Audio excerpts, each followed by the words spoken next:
नमस्ते। आज के इस सेशन में हम कार्डियोवैस्कुलर सिस्टम के बारे में विस्तार से बात करेंगे। ये हमारे शरीर का एक बहुत ही महत्वपूर्ण सिस्टम है और स्टूडेंट्स के लिए इसे समझना बेहद जरूरी है। तो चलिए शुरू करते हैं। आज हम इन 5 मुख्य विषयों पर चर्चा करेंगे। सबसे पहले हम कार्डियोवैस्कुलर सिस्टम का एक ओवरव्यू लेंगे। उसके बाद हाइपरटेंशन के बारे में जानेंगे, जिसे साइलेंट किलर भी कहा जाता है। फिर हम एंजाइना और मायोकार्डियल इन्फार्क्शन यानी हार्ट अटैक को समझेंगे। इसके बाद हम हाइपरलिपिडेमिया यानी खून में फैट के बढ़ने की समस्या को देखेंगे। और आखिर में हम कंजेस्टिव हार्ट फेलियर यानी CHF के बारे में जानेंगे। तो चलिए सबसे पहले सेक्शन से शुरुआत करते हैं और कार्डियोवैस्कुलर सिस्टम की बुनियादी बातों को समझते हैं। ये नींव मजबूत होना बहुत ज़रूरी है ताकि आगे की बीमारियां आसानी से समझ आ सकें। तो जैसा कि ये स्लाइड में लिखा है, the cardiovascular system includes the heart and blood vessels. इसका मतलब ये होता है कि कार्डियोवैस्कुलर सिस्टम में मुख्य रूप से 2 चीजें शामिल हैं, हमारा दिल यानी हार्ट और खून की नलिकाएं यानी ब्लड वेसल्स। अगली लाइन है, the heart is the vital organ which pumps blood. Blood flows through vessels in the whole body. आसान शब्दों में कहें तो दिल एक पंप की तरह काम करता है जो खून को पूरे शरीर में भेजता है, और ये खून इन नलिकाओं के जरिए शरीर के हर एक हिस्से तक पहुंचता है। Any obstruction or manifestation in the heart or blood vessels leads to problems. Disease may be structural or functional. इसका मतलब है, अगर इस पंप में या इन पाइपों में कोई रुकावट आ जाए या कोई खराबी हो जाए तो समस्याएं शुरू हो जाती हैं। ये बीमारी या तो बनावटी हो सकती है यानी स्ट्रक्चरल, या फिर काम करने के तरीके में गड़बड़ी यानी फंक्शनल। अब पैथोफिजियोलॉजी नोट को ध्यान से देखें। Damage reduces efficiency/pumping ability, disrupts the coordinated relationship between heart, kidney and blood vessels, harms the rest of the body. ये एक बहुत ही जरूरी पॉइंट है। इसका मतलब है कि दिल को हुआ कोई भी नुकसान उसकी पंप करने की क्षमता को कम कर देता है, और इसका असर सिर्फ दिल पर ही नहीं बल्कि किडनी और खून की नलिकाओं पर भी पड़ता है, जिससे धीरे धीरे पूरा शरीर प्रभावित होता है। बाई और क्लिनिकल कंसिडरेशंस में वो बीमारियां हैं जिनके बारे में हम जानेंगे: hypertension, angina pectoris, myocardial infarction, hyperlipidaemia और कंजेस्टिव हार्ट फेलियर। दाईं ओर ईटियोलॉजी में इन बीमारियों के कारण बताए गए हैं, जैसे substance use, external biological causes, other conditions और टॉक्सिन्स, ड्रग्स। लेकिन सबसे जरूरी जिसे हाईलाइट भी किया गया है वो है diet. Unbalanced diet high in fat cholesterol को एक मेजर कॉज यानी मुख्य कारण माना गया है। इसका मतलब है कि हमारे खाने में बहुत ज्यादा फैट और कोलेस्ट्रॉल होना दिल की बीमारियों का एक सबसे बड़ा कारण है। चलिए अब हम अपनी पहली और सबसे आम बीमारी हाइपरटेंशन यानी हाई ब्लड प्रेशर को समझते हैं। इसे साइलेंट किलर भी कहते हैं क्योंकि ये अक्सर बिना किसी लक्षण के चुपचाप शरीर को अंदर से नुकसान पहुंचाता रहता है। आइए देखते हैं कि ये क्या है, क्यों होता है और इसे कैसे मैनेज किया जा सकता है। तो सबसे पहले इसकी परिभाषा देखते हैं। Definition: high blood pressure exceeding the normal range. इसका सीधा सा मतलब है कि ये वो स्थिति है जब ब्लड प्रेशर अपनी सामान्य सीमा से ज्यादा हो जाता है। अब ये नॉर्मल रेंज क्या है, बॉक्स में देखते हैं। Normal values: systolic 110 to 140 mmHg, diastolic 60 to 80 mmHg। यानी सामान्य सिस्टोलिक प्रेशर, जिसे हम ऊपर वाला प्रेशर भी कहते हैं, वो 110 से 140 के बीच होना चाहिए, और डायस्टोलिक प्रेशर यानी नीचे वाला प्रेशर 60 से 80 के बीच होना चाहिए। अब हाइपरटेंशन कब माना जाता है? Hypertension threshold: systolic greater than 150 mmHg, diastolic greater than 90 mmHg। जब सिस्टोलिक 150 से ऊपर और डायस्टोलिक 90 से ऊपर चला जाए तो उस स्थिति को हाइपरटेंशन कहते हैं। दाईं ओर एक खास नोट है: systolic hypertension equals increase only in systolic pressure.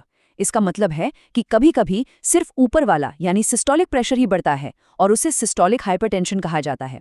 Hypertension मुख्य रूप से 2 तरह का होता है: प्राइमरी या एसेंशियल हाइपरटेंशन और सेकेंडरी या सिस्टमिक हाइपरटेंशन, जिनके बारे में हम अगली स्लाइड में विस्तार से जानेंगे। अच्छा, अब समझते हैं कि ये 2 तरह के हाइपरटेंशन क्या हैं। बाईं ओर है प्राइमरी या एसेंशियल हाइपरटेंशन। पहला पॉइंट है arises due to increased peripheral resistance और एक्सटर्नल फैक्टर्स। इसका मतलब है कि ये अक्सर बाहरी कारणों या शरीर के अंदरूनी प्रतिरोध की वजह से होता है। दूसरा point absence of underlying disease. इसकी खास बात यह है कि इसका कोई एक स्पष्ट कारण या कोई अंदरूनी बीमारी नहीं होती है। तीसरा point, range 100 mmHg to 250 mmHg। और सबसे ज़रूरी बात, can be controlled but not cured, यानी इसे हम दवाइयों और लाइफस्टाइल में बदलाव करके कंट्रोल तो कर सकते हैं पर पूरी तरह से ठीक नहीं कर सकते।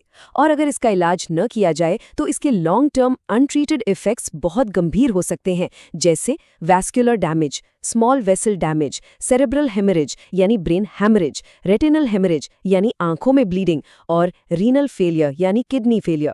अब दाईं ओर देखिए, सेकेंडरी या सिस्टेमिक हाइपरटेंशन। पहला पॉइंट है, arises due to underlying disorders और ऑर्गन इम्बैलेंस यानी इंटरनल इफेक्ट्स और इन्फेक्शंस।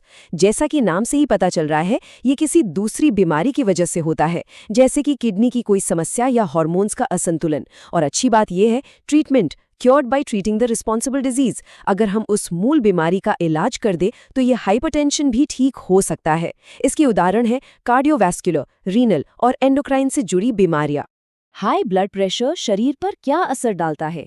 बाईं ओर क्लिनिकल मैनिफेस्टेशंस में इसके प्रभाव दिए गए हैं। ये असर कई अंगों पर पड़ता है, जैसे रीनल फेलियर यानी किडनी का फेल होना, मायोकार्डियल इन्फार्क्शन यानी हार्ट अटैक, अरिथमिया यानी धड़कन का अनियमित हो जाना, और सेरिब्रोवैस्कुलर एक्सीडेंट जिसे हम स्ट्रोक भी कहते हैं। इसके अलावा रेटिनल हेमरेज यानी आंखों के पर्दे में bleeding, left ventricular failure, dyspnoea यानी सांस लेने में तकलीफ, और एपिस्टैक्सिस यानी नाक से खून आना भी हो सकता है। अब इसके इलाज की बात करते हैं। दाईं और फार्माकोलॉजिकल मैनेजमेंट में कई तरह की दवाएं दी गई हैं। संक्षेप में समझते हैं कि ये कैसे काम करती हैं। पहली है कैल्शियम चैनल ब्लॉकर्स, ये दिल की धड़कन को कंट्रोल करती हैं। दूसरी वैसोडाइलेटर्स, ये खून की नलिकाओं को चौड़ा करती हैं ताकि ब्लड आसानी से बह सके। तीसरी डायोरेटिक्स, ये शरीर से अतिरिक्त पानी और नमक निकालकर ब्लड वॉल्यूम कम करती हैं। चौथी है एस इनहिबिटर्स, और पांचवी एंजियोटेंसिन रिसेप्टर ब्लॉकर्स यानी आरबीज, ये दोनों हार्मोन के स्तर पर काम करके ब्लड प्रेशर को नियंत्रित करते हैं। और छठी है सिंपैथेटिक इनहिबिटर्स, जो नर्वस सिस्टम के जरिए ब्लड प्रेशर को कम करती हैं। देखिए, दवाएं बहुत ज़रूरी हैं, लेकिन सिर्फ दवाएं ही काफ़ी नहीं है। जीवन शैली में बदलाव करना उतना ही ज़रूरी है, जिसे हम नॉन फार्माकोलॉजिकल मैनेजमेंट कहते हैं। चलिए एक एक करके इन्हें समझते हैं। पहला है रूटीन, यानी follow proper routine for regular activities. इसका मतलब है कि हमें अपनी दिनचर्या को नियमित रखना चाहिए। दूसरा है एक्सरसाइज, यानी regular workout to prevent fat deposition. रोजाना व्यायाम करना ताकि शरीर में फैट जमा ना हो। तीसरा है योगा एंड मेडिटेशंस, ताकि शरीर में ऑक्सीजन का स्तर सही बना रहे। चौथा है डाइट, इसमें हरी सब्जियां और ताज़े फल शामिल करें, और avoid fatty substances and street food, यानी तली भुनी चीज़ों और बाहर के खाने से परहेज करें। और पांचवा है एनवायरनमेंट, यानी avoid polluted areas, spend time in fresh air. प्रदूषित जगहों से दूर ताज़ी हवा में समय बिताएं। याद रखें, ये आदतें दवा के असर को कई गुना बढ़ा सकती हैं। हमने अभी देखा कि हाई ब्लड प्रेशर हमारी धमनियों पर कितना दबाव डालता है। अब जरा सोचिए कि अगर इन धमनियों में रुकावट आ जाए तो क्या होगा। यही हमें हमारे अगले विषय एंजाइना और मायोकार्डियल इन्फार्क्शन की ओर ले जाता है। चलिए पहले एंजाइना को समझते हैं। तो एंजाइना क्या है?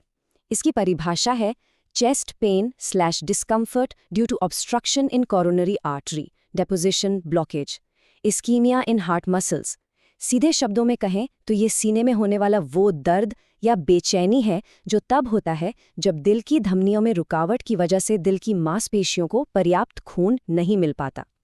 एक ज़रूरी बात ब्रैकेट में लिखी है, angina is equal to chest pain caused by reduced blood flow, not a disease but a condition / symptom.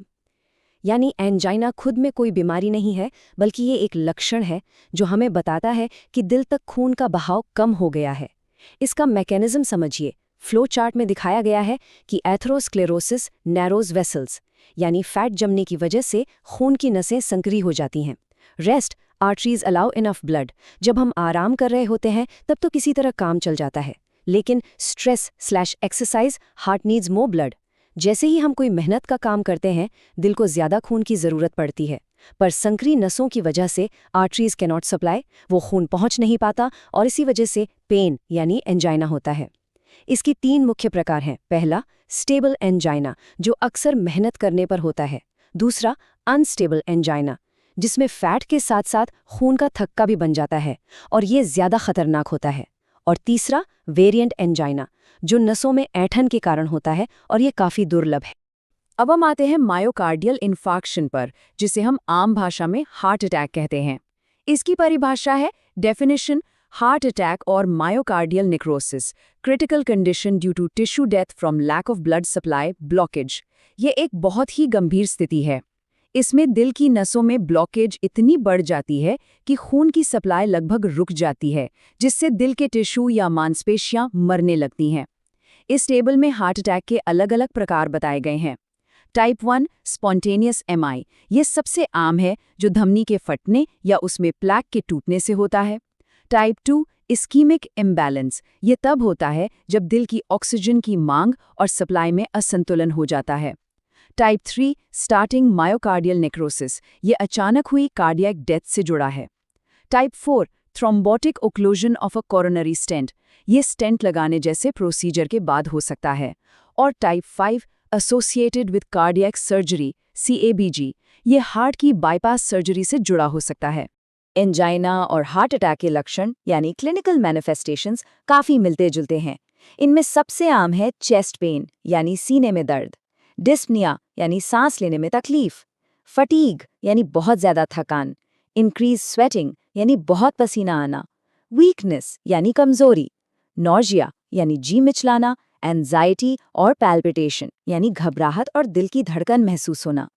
इसके इलाज के लिए जो फार्माकोलॉजिकल मैनेजमेंट है, उसमें कई तरह की दवाएं इस्तेमाल होती हैं, जैसे बीटा ब्लॉकर्स, ये दिल की धड़कन को धीमा करती हैं ताकि दिल पर दबाव कम पड़े। K+ चैनल ओपनर्स और C+ चैनल ब्लॉकर्स, ये नसों को आराम देते हैं। और नाइट्रेट्स जैसे कि नाइट्रोग्लिसरीन, ये इमरजेंसी में नसों को तुरंत चौड़ा करके दर्द से राहत देते हैं।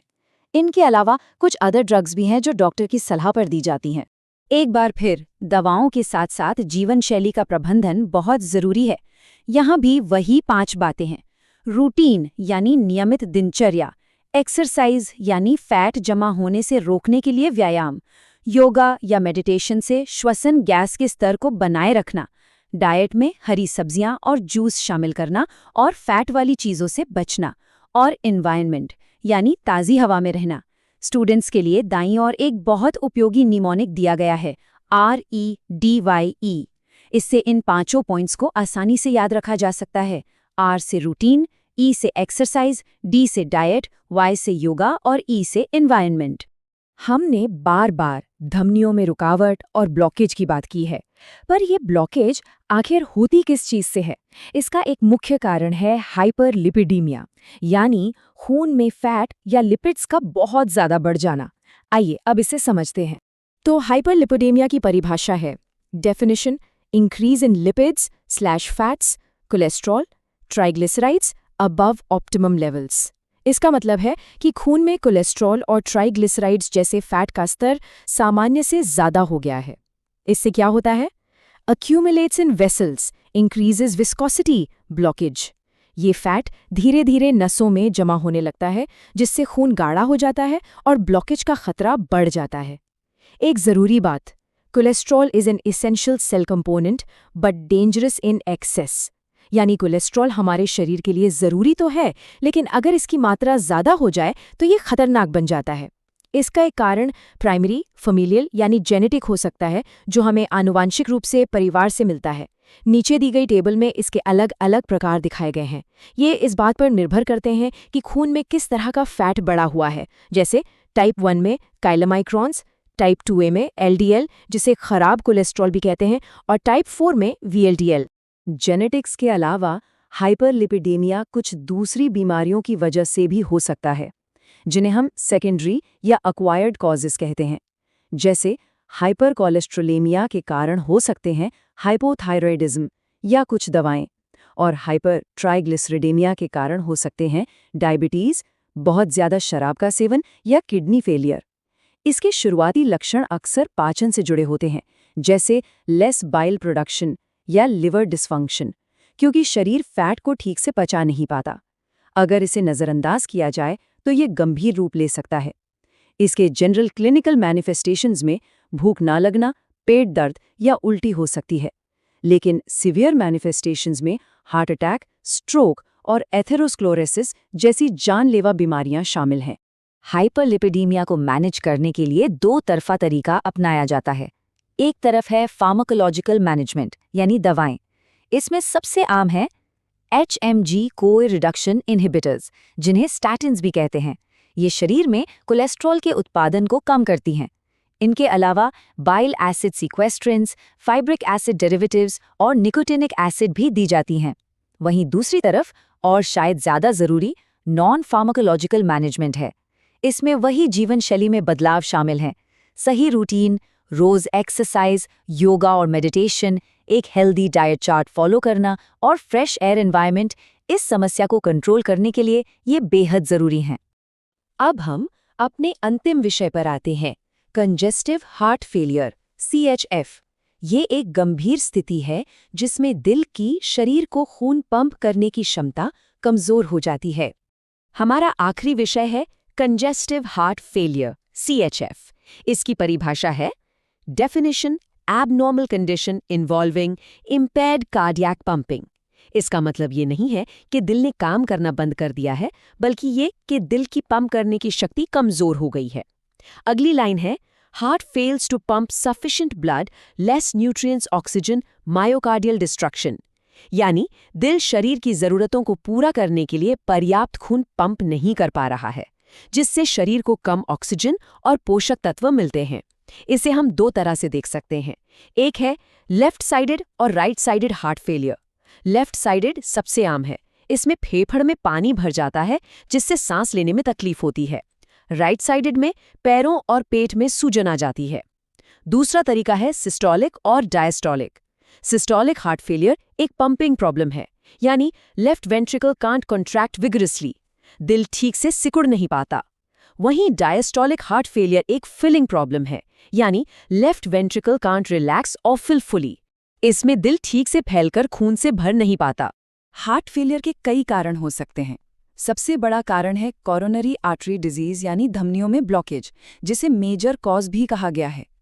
इसके अलावा auto immune disease, heart valve disease यानी दिल के वाल्व में कोई समस्या, और अल्कोहल या कोकेन अब्यूज भी दिल को कमज़ोर कर सकता है। कुछ अन्य कारण भी हैं, जैसे कि प्रेगनेंसी के दौरान होने वाली जटिलताएं, कोई इन्फेक्शंस, न्यूट्रिशनल डिफिशियंसी यानी पोषण की कमी, और एंडोक्राइन या मेटाबॉलिक डिसऑर्डर्स यानी हार्मोन से जुड़ी समस्याएं। हार्ट फेलियर के लक्षण यानी क्लिनिकल मैनिफेस्टेशंस उम्र के हिसाब से अलग हो सकते हैं। एडल्ट्स में अक्सर टैकीकार्डिया यानी तेज धड़कन, एडीमा यानी पैरों में सूजन, और क्रेपिटेशंस या वीज यानी सांस लेने में घड़घड़ाहट की आवाज देखी जाती है। जबकि इन्फेंट्स यानी छोटे शिशुओं में साइनोसिस यानी शरीर का नीला पड़ना, पुअर वेट गेन यानी वजन का न बढ़ना, और फास्ट ब्रीदिंग यानी तेज सांस लेना जैसे लक्षण हो सकते हैं।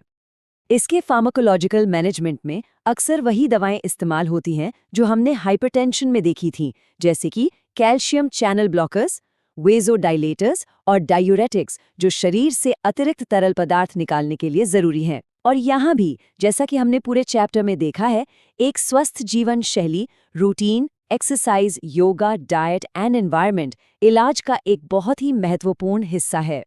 तो इस पूरे चैप्टर को समझने के बाद मैं आपको एक सवाल के साथ छोड़ना चाहती हूँ। How does the management of one cardiovascular condition impact the risk and progression of others?